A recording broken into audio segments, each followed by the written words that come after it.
Ladies and gentlemen, since November 2022, I've had the honor of giving 300 speeches, over 300 speeches, to over 30,000 people.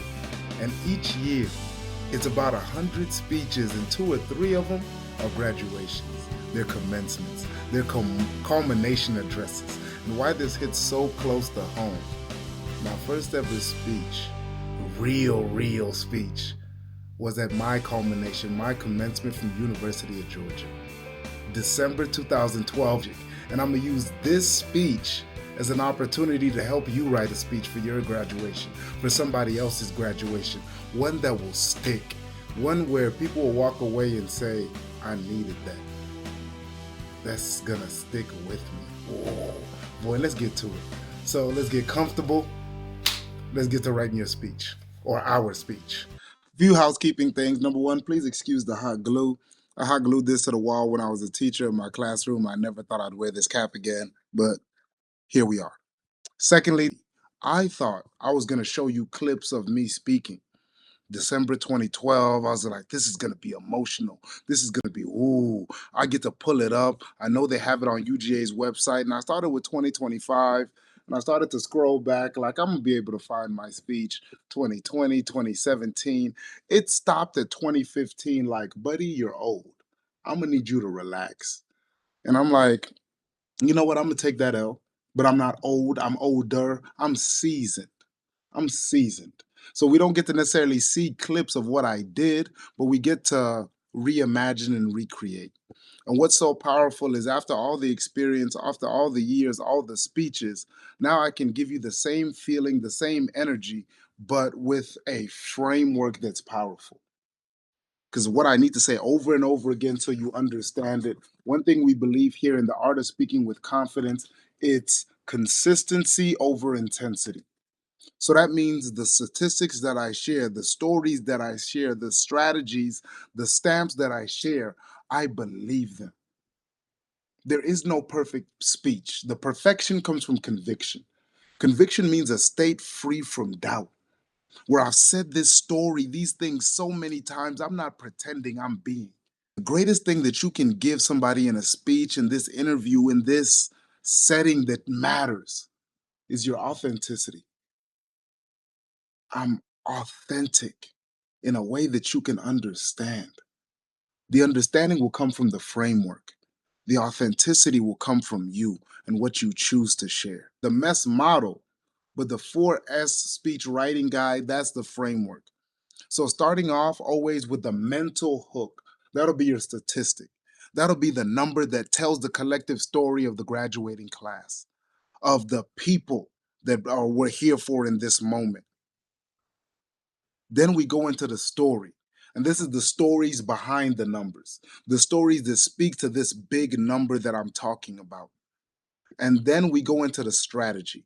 So this is the spiritual pull. This is how I get people to go from words to actions. The lastly is the stamp. This is the sticky one liner that they take home with them. And I've been wrestling with a stamp that can be reusable, that really makes sense, that hits home. And the one I'm going to go with this time is, you are writing our story. You are writing our story. You will always be class of 2012, a University of Georgia Bulldog. You will always be a class of 2025. You will always be a part of us. You are writing our story. May you write it in red and black UGA ink. May you write it in perseverance. May you write it with the with the resilience that you've shown in the past 4 years. May you write it with the audacity to impact the world. May you write it with a pen that you will not let anybody make you put down. May you write our story. Go dogs. You see, like I'm feeling some type of way. So I like that stamp. You are writing our story. Everything you do matters for us going forward.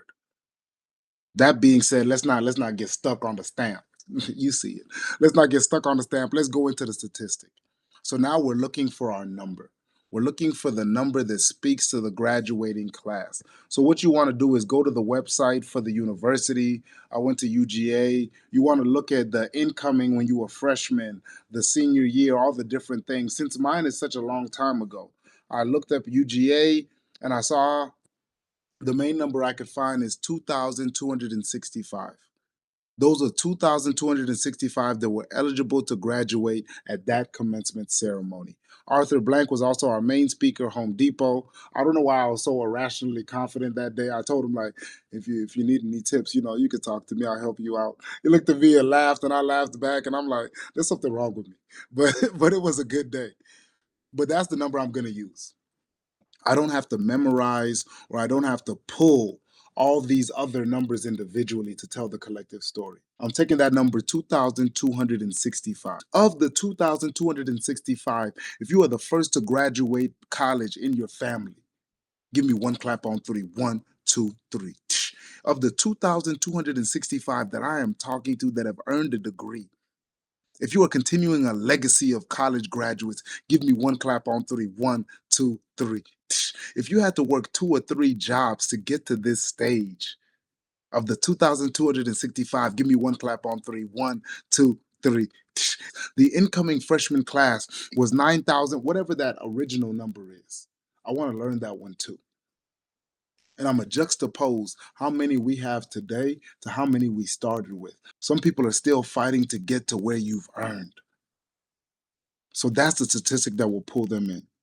2,265 of us are telling our story. And that'll be the transition line to go into the story, the emotional pull. How I would frame it, I would take it freshman year, sophomore year, junior year, and senior year. I would resist the temptation of making the story just be my story. If I'm telling my story, it's because I know I was chosen to give this speech because they want to hear my story. I wasn't selected in part to tell my story. I was selected in part to tell our story. So that's why I would break it down freshman, sophomore, junior, and senior year. Freshman year, I would play with freshman 15. That some of us gained 15 pounds going to Snelling or the other dining halls, and I would segue into Miss Sandra. So this is a specific individual in my time at UGA. She was a mama on campus. You would go to Snelling and she would make you feel like her baby. She would make you feel loved. There was a situation where you were hungry and you got declined. She would try and find a way to get somebody to get you fed, at the very least, to get you feeling loved. And a lot of people in that room, when I said Miss Sandra, they would know that they got freshman 15, not just in weight, but 15 pounds of love from Miss Sandra. And I could also play with it. Maybe you got the 15 pounds of muscle at Ramsey.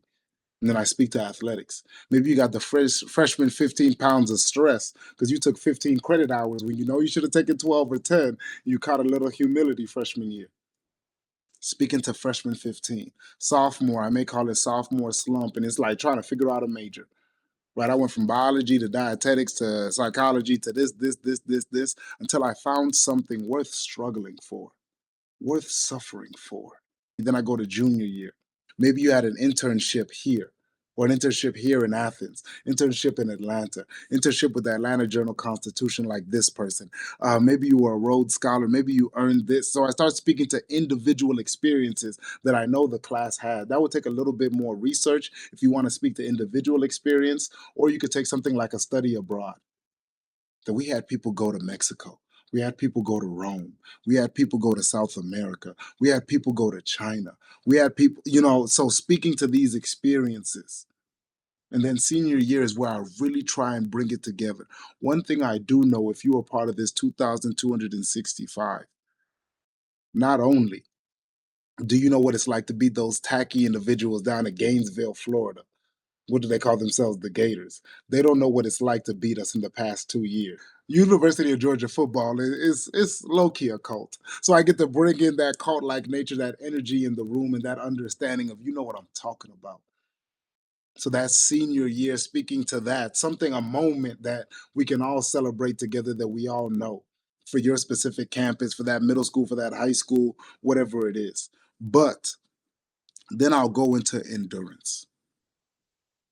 The endurance that it took to get from freshman year to senior year, the segue, to go from our collective story to the strategy.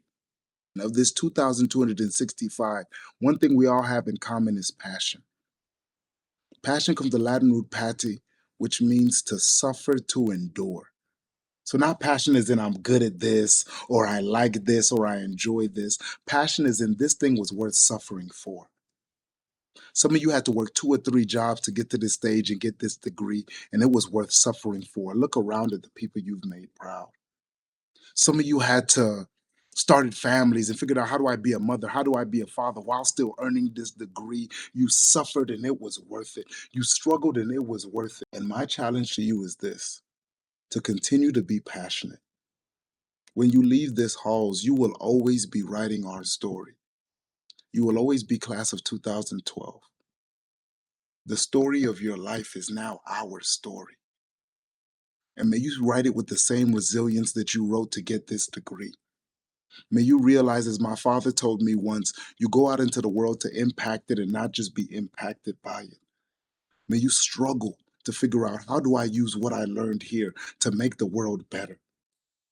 There's an African proverb that says, the peak of one mountain is the foot of another. And may you realize in red and black that you wear today, with the degree that you've earned today, that you have climbed a mountain. And now you stand at the foot of another. And may you have the audacity to step out into the world and write your story, remembering that you are writing ours. The nonprofits you choose to start, the businesses you choose to start, the families you choose to build, the things you create are our story. And may you not forget the resilience, the passion that got you to this point, because it'll be the passion that tells our story. May we be the class that took the pen and wrote a story that touched and navigated the world. You are writing our story. May you write it in the black and red ink of UGA. May you write it with the perseverance that it took to earn this degree.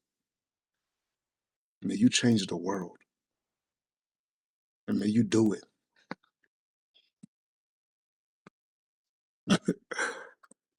That was supposed to be a dramatic turn. May you write our story and continue to make us proud. Thank you.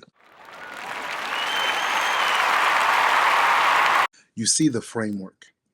You see how you can play with it, how it can really transcend. So I want you to play with the framework to find your statistic. How do I tell a collective story in each year? Then go into the strategy. That strategy will be essentially a resilience. It'll be perseverance. It'll be impacting the world. It'll be impacting the high schools that we go to. It'll be not just being changed, but changing it. Giving them the specific strategy in a graduation speech is so often you're giving them an idea to be resilient. It's that idea of perseverance, that idea of grit, that idea of creativity. You're sharing an idea that's transformational, that you want to define your class. The one I chose is passion, the ability to suffer that's worthwhile, the resilience. That's the strategy. And the stamp is, you are writing our story. May you continue to make us proud.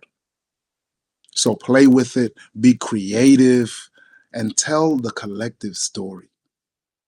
May somebody walk out of your speech, out of your graduation, and feel seen, feel heard, and feel inspired to do more. It's so risky.